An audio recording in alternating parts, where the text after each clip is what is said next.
কি আজব দই বসালাম রে বাবা, যে হাঁড়ি উল্টিয়ে ধরে রাখছি তাও দইটা পাত্র থেকে পড়ছে না। আসসালামু আলাইকুম, আমি লোরা থাকছি লোরা সহজ রেসিপি থেকে। এমন পারফেক্ট দই কে না বানাতে চান বলেন তো? সবারই তো ইচ্ছা হয় একটা পারফেক্টভাবে দই বসাতে বাসায়। আর বাসায় তৈরি করার কিন্তু সব জিনিস মজাই অন্যরকম। আর রমজান মাসে সেহরিতে আমি একটু দই ভাতটা বেশি পছন্দ করি। আর অবশ্যই সেটা আমার তৈরি দই হতে হবে। বাইরের দইটা কিন্তু টেস্ট অনুযায়ী এক একজনের টেস্ট অন্যরকম হয়, সেজন্য বাইরের দইটা আমার মোটেও পছন্দ লাগে না। আর দইটাই কেমন যেন একটা গন্ধ লাগে, খেতে পারি না। আর আমি বাসায় আমার টেস্ট অনুযায়ী সবসময় আমার দইটা তৈরি করি। আর আলহামদুলিল্লাহ আমার দইয়ের টেস্টটা অনেক অনেক মজা হয়, সবাই অনেক বেশি পছন্দ করে।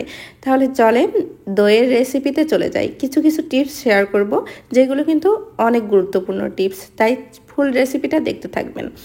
এই যে ফ্রাইং প্যানের মধ্যে আমি 4 টেবিল চামচ চিনি, শুধু চিনিটাকে চুলার আস্তে জালে রেখে চিনিটাকে গলিয়ে ক্যারামেল করে নিচ্ছি। এক্ষেত্রে একটা জিনিস মাথায় রাখতে হবে, যখন পুডিং তৈরি করেন সেই ক্যারামেলটা হয় কালচে ক্যারামেল। আর দইয়ের ক্যারামেলটা কিন্তু খুবই লাইট একটা ক্যারামেল হবে, খুব বেশি একেবারে ডিপ টাইপের ক্যারামেল কিন্তু করা যাবে না। যদি ডিপ টাইপের ক্যারামেল করেন তাহলে কিন্তু দইটা পারফেক্টভাবে বসতে যাবে না। এই জিনিসটা অবশ্যই মাথায় রাখবেন। এই তো ক্যারামেলটা আমি খুব লাইটলি করে নিয়েছি, করে নিয়ে এখানে আমি দুধ দিয়ে দিচ্ছি। আর অবশ্যই ফুল ক্রিম দুধটা দিয়ে দই বসাতে হবে। গরুর দুধটা হলে বেশি ভালো হয়, খাঁটি গরুর দুধ দিয়ে দইটা বসালে টেস্ট অনেক বেটার পাওয়া যায়। এখন আপনারা চাইলে যে কোনো ধরনের ফুল ক্রিম দিয়ে দইটা বসাতে পারেন, সেটা দিয়েও হবে। দুধটাকে ক্যারামেলের সাথে খুব ভালো করে মিশিয়ে নিচ্ছি। এ পর্যায়ে কিন্তু ক্যারামেল দলা পেকে থাকতে পারে, তবে ভয়ের কোনো কারণ নেই। সেটা যখন দুধটা অনবরত জাল করতে থাকবেন, ক্যারামেলটা দুধের সাথে খুব ভালো করে মিক্সড হয়ে যাবে। এই তো এবার আমি আমার টেস্ট অনুযায়ী চিনিটা দিচ্ছি। আমি খুব বেশি চিনিটা দইয়ে পছন্দ করি না, এজন্য আমি আমার টেস্ট অনুযায়ী চিনিটা দিচ্ছি। এটা আপনারা আপনাদের পছন্দ অনুযায়ী দিবেন।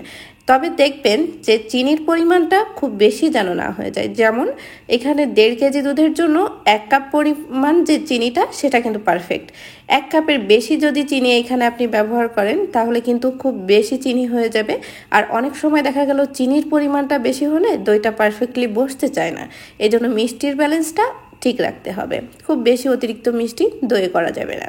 আর আমি আমার পছন্দ মতো চিনিটা দিয়ে দিয়েছি। চিনিটাকে ভালো করে মিশিয়ে নিয়ে চুলার আঁচটা লোতে রেখে অনবরত দুধটাকে জাল করতে হবে। দুধটা যে পর্যায়ে প্রথমে ছিল তার অর্ধেকের একটু বেশি পরিমাণ করে নিতে হবে। যেমন 1.5 কেজি দুধ এখানে আমি 1 কেজি পরিমাণ করে নেব, 1 কেজির কিছুটা কম করে নেব। এতে করে দইয়ের টেস্টটা অনেক ভালো হবে। চুলায় আস্তে জালে রেখে দুধটাকে একটু পরপর নাড়াচাড়া করে দুধটাকে একদম বাদামি করে জাল করে দইয়ের জন্য রেডি করে নিলাম। দুধটা তো আর এমনি এমনি দই হয় না, দুধটাকে দই হিসাবে পরিণত করতে এখানে দই বীজ লাগে। এখানে দই বীজ হচ্ছে একটা দইকেই দই বীজ, আমরা যখন দই হিসাবে তৈরি করি দুধটাকে তখন আমরা দই বীজ বলি। এখানে আমি একটা ভালো মিষ্টি দই নিয়ে নিয়েছি 1/2 কাপ পরিমাণ। অবশ্যই যে দইটা নিতে হবে সেটা যেন রুম টেম্পারেচারে থাকে, আর দইয়ের যে এক্সট্রা পানিটা সেটা ঝরিয়ে নিতে হবে। তা না হলে কিন্তু দই যখন আপনারা কেটে খাবেন খুব বেশি পানি কাটবে দই থেকে। এজন্য চেষ্টা করবেন যে দই বীজটা ব্যবহার করবেন সেই দই বীজের মধ্যে যেন কোনো পানি না থাকে। আপনারা কিন্তু এখানে টক দই দিয়েও মিষ্টি দইটা বানাতে পারেন, সেক্ষেত্রেও কোনো সমস্যা নেই। আপনাদের হাতের কাছে যে দইটা পাবেন সেই দইটা দিয়েই দইটা বসাতে পারবেন। তবে একটু চেষ্টা করতে হবে কি একটা ভালো মানের দই দিয়ে দইটা বসানোর জন্য, সেক্ষেত্রে আপনারা রেজাল্টটা ভালো পাবেন আমার কাছে মনে হয়েছে। মিষ্টি দইটাকে খুব ভালো করে হ্যান্ড উইক্স দিয়ে ফেটে নিলাম, যাতে দইয়ের মধ্যে কোনো দলা না থাকে। এই সাইডে দইয়ের পাত্রটাকে রেডি করব। এখানে আমি একটা মাটির হাঁড়ি নিয়েছি, আর মাটির হাঁড়িতে দই বসালে আমার কাছে মনে হয় দইটা একটু বেশি পারফেক্টলি হয়, বেশি আঠালো টাইপের হয়। কারণ মাটির হাঁড়িতে যে এক্সট্রাভাবে রসটা থাকে সেটা টেনে নেয়। যে পাত্রে দইটা বসাবেন সেই পাত্রটাকে আগে রেডি করে নিতে হবে। সেই পাত্রের নিচে ভালো করে দই বীজটা ভালো করে দিয়ে নিতে হবে। এই যে অনেকে দই বীজটা বুঝতে পারেন না, আসলে একটা ভালো দইকেই দই বীজ বলা হয়। আর এখানে আমি 1/2 কাপ পরিমাণ গুঁড়া দুধ দিয়ে দিচ্ছি। দইয়ের মধ্যে গুঁড়া দুধটা দিলে পারে দইয়ের টেক্সচারটা খুব আঠালো হয় আর খেতে বেশ ভালো লাগে। এখানে অবশ্যই ফুল ক্রিম গুঁড়া দুধটা দিতে হবে। যেই দুধটা আমি রেডি করে রেখেছিলাম সেই উষ্ণ দুধটাকে দিয়ে এই গুঁড়া দুধটাকে ভালো করে হ্যান্ড উইক্সের মাধ্যমে মিক্সড করে নিচ্ছি। খুব ভালো করে মিক্সড করে নিতে হবে।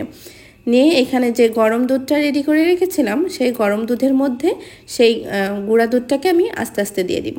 এই অবস্থায় দুধটা একটু বেশি গরম একটা হ্যান্ড উইক্স দিয়ে খুব ভালো করে দুধটাকে ঠান্ডা করে নিতে হবে। এক্ষেত্রে যদি আপনারা ফ্যানের নিচে দিয়ে ঠান্ডা করেন তাহলে কিন্তু দইয়ের রেজাল্টটা ভালো পাবেন না।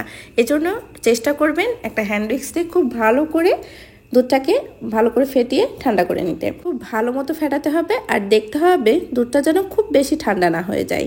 খুব বেশি ঠান্ডা হলে কিন্তু দইটা কিন্তু পারফেক্টলি জমবে না।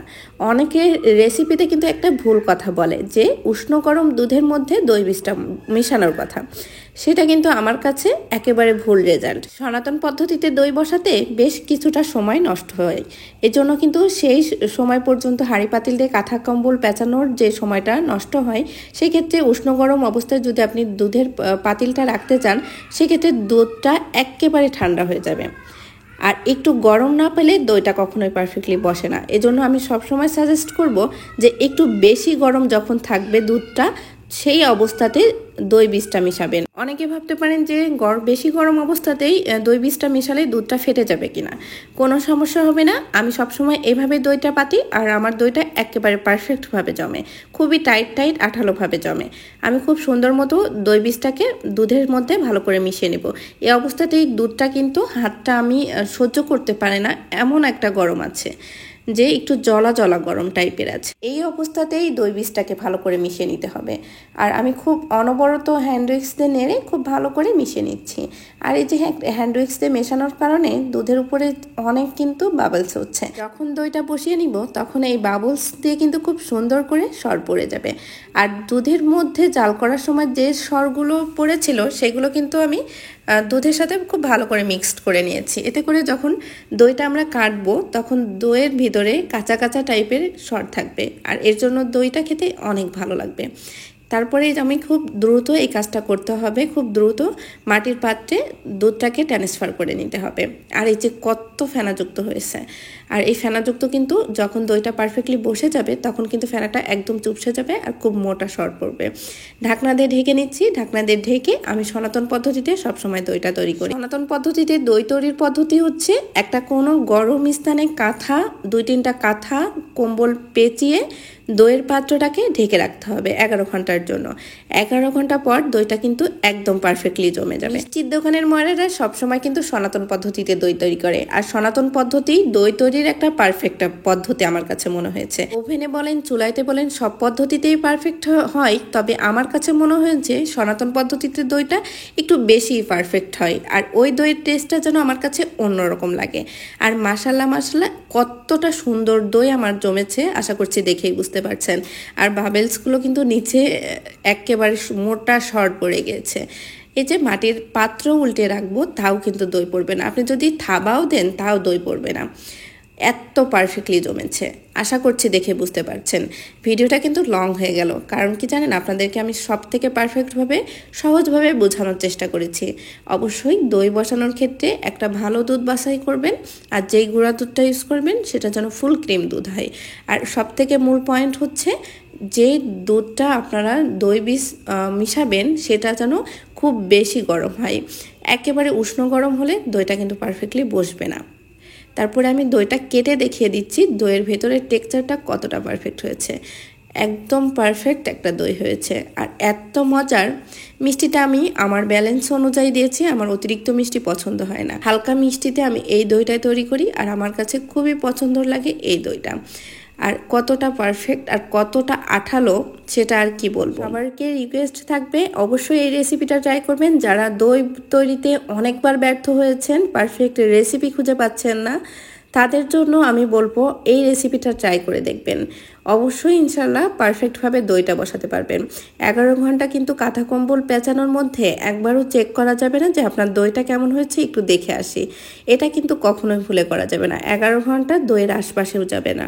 আর খুব বেশি গরমে দইটা বসাতে হবে, যেই জায়গাতে কেউ যাবে না, কোনো আলো বাতাস প্রবেশ করবে না, এরকম এক অবস্থানে দই বসালে দইটা খুব পারফেক্ট হয়। আমি যেদিন দই বসাই একটা রুমে, সেই রুমের দরজাটা জানালা সব কিছু বন্ধ করে রাখি, আর খুব কাঁথা কম্বল পেঁচিয়ে রাখি, আর সেই রুমে আমি 11 ঘন্টা পরে অবস্থান করি। যে দইটা পারফেক্টভাবে জমেছে কিনা দেখার জন্য। তার আগে কিন্তু একবারও আমি যাই না। এই জন্য চেষ্টা করবেন দই বসানোর ক্ষেত্রে যেখানেই বসান সেটা কিন্তু খুব গরম স্থান হলে একটু ভালো হয়। দইয়ের ভেতরটা কতটা আঠালো আর কতটা পারফেক্ট আশা করছি দেখে বুঝতে পারছেন। আশা করছি আমার রেসিপিটা আপনাদের অনেক বেশি পছন্দ হবে। আর রেসিপিটা পছন্দ হলে অবশ্যই ইলোরার সহজ রেসিপি ইউটিউব চ্যানেলের সাথে থাকবেন, পাশে থাকবেন। আমার চ্যানেলে বগুড়ার দই সহ অনেক দইয়ের রেসিপি আছে, চাইলে দেখে আসতে পারেন। আজকের মতো বিদায় নিচ্ছি। ইলোরার সহজ রেসিপি চ্যানেলের পাশে থাকবেন। ধন্যবাদ সবাইকে।